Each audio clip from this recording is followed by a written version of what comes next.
गोपाचंद्र जी, जय श्री हरिवंश।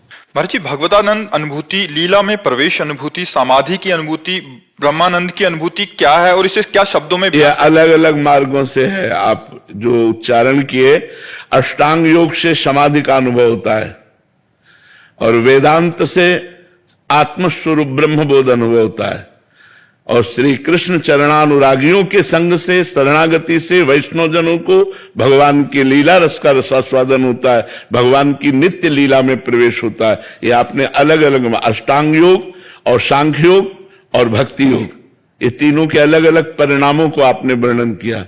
जो ब्रह्मानंद है वो वेदांत दर्शी मार्ग से प्राप्त होता है, जो समाधि है वो अष्टांग योग से प्राप्त होता है, और जो लीला प्रवेश है ये भक्ति योग से प्राप्त होता है। जो भक्ति योग के सिद्ध महापुरुष हैं, उनके जब हम चरणों की दास्ता स्वीकार करते हैं और वो अपने हृदय का मार्ग देते हैं, तब हम श्री कृष्ण लीला आसक्त चित्त होकर के स्थूल शरीर, सूक्ष्म शरीर, कारण शरीर, तीनों शरीरों के राग का त्याग करके भाव देह से लीला में प्रवेश पाते हैं, इन देहों से नहीं। वो देह सच्चिदानंदमयी होती, चिदानंदमयी देह होती है, जो गुरु प्रसाद से, जैसे गोपी भाव या सखा भाव या सहचरी भाव, तो जो गोपी है या जो सहचरी है, जो भगवान का सखा है, वो चिदानंद स्वरूप होकर श्री कृष्ण से मिलता है, न कि इन पार्थिव शरीरों से। पंचभूतों की सामर्थ्य नहीं कि श्री कृष्ण का आलिंगन कर ले। वो चिदानंदमय देह तुम्हारी, विगत विकार जान अधिकारी।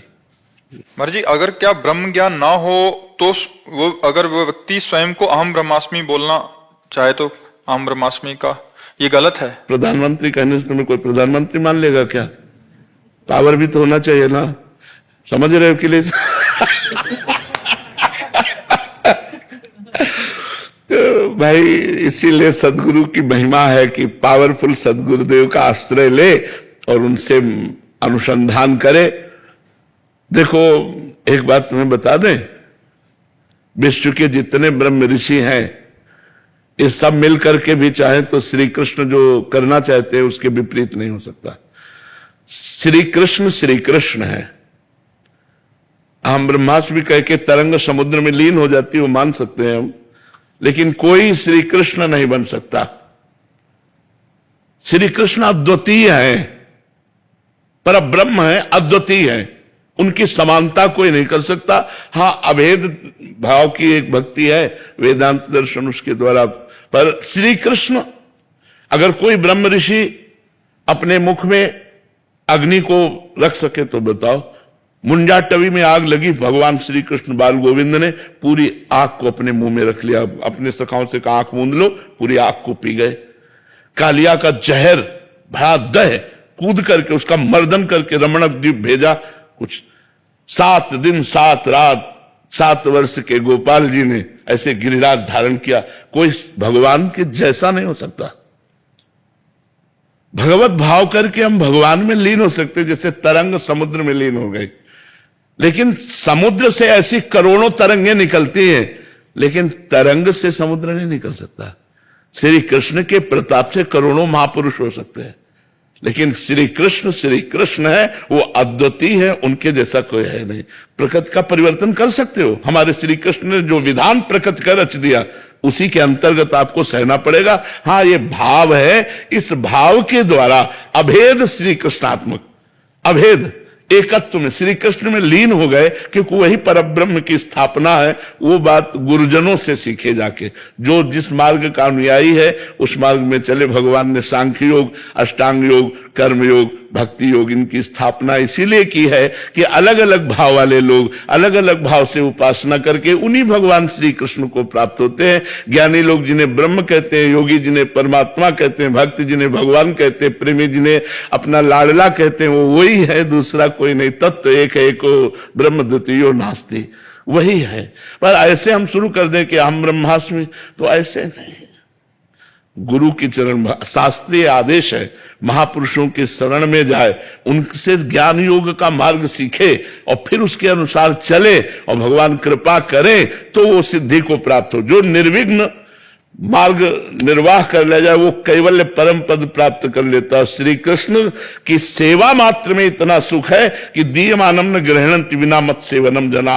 ये बड़े बड़े मोक्ष कैवल्यादि देने पर भी भक्त स्वीकार नहीं करता।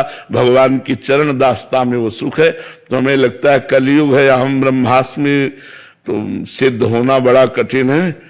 हमें लगता है कि अगर श्री कृष्ण दासत्व ले लिया जाए, प्रिया जी का दासत्व ले लिया जाए तो पार हो जाएंगे। क्योंकि करो सदा तिनके रखवारी, जिम बालक राखे महतारी। इसमें भगवान रक्षा करते हैं और ज्ञान में स्वयं आप ब्रह्म हैं।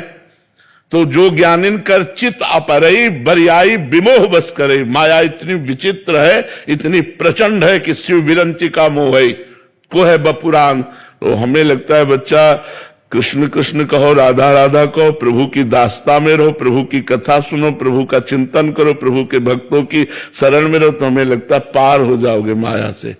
ब्रह्म चिंतन बहुत कठिन हो गया है। ऐसा नहीं वो मार्ग है, मानते मार्ग है, लेकिन बहुत कठिन है बच्चा। जो निर्विघ्न पंथ निर्वाही सो कैवल्य परम पद लाई। यहाँ हम छोटी छोटी चीजों में तो आसक्त हो जाते हैं। संपूर्ण चराचर जगत से वैराग्य होना, लोक पर लोक से, तो अपने शरीरों से वैराग्य होना, शरीरों से वैराग्य होना। शरीरों से, 3 शरीर है, स्थूल सूक्ष्म काल, तीनों शरीरों से वैराग्य होना, तब आत्मस्वरूप का बोध गुरु कृपा से होना। ये बड़ा कठिन मार्ग है। हमें लगता है अगर राधा राधा कृष्ण कृष्ण कहे तो अभी प्राण निकल जाए तो अभी परम पद मिल जाएगा। अजामिल ने पुत्र के बहाने से नारायण बुलाया तो उसे परम पद मिल गया।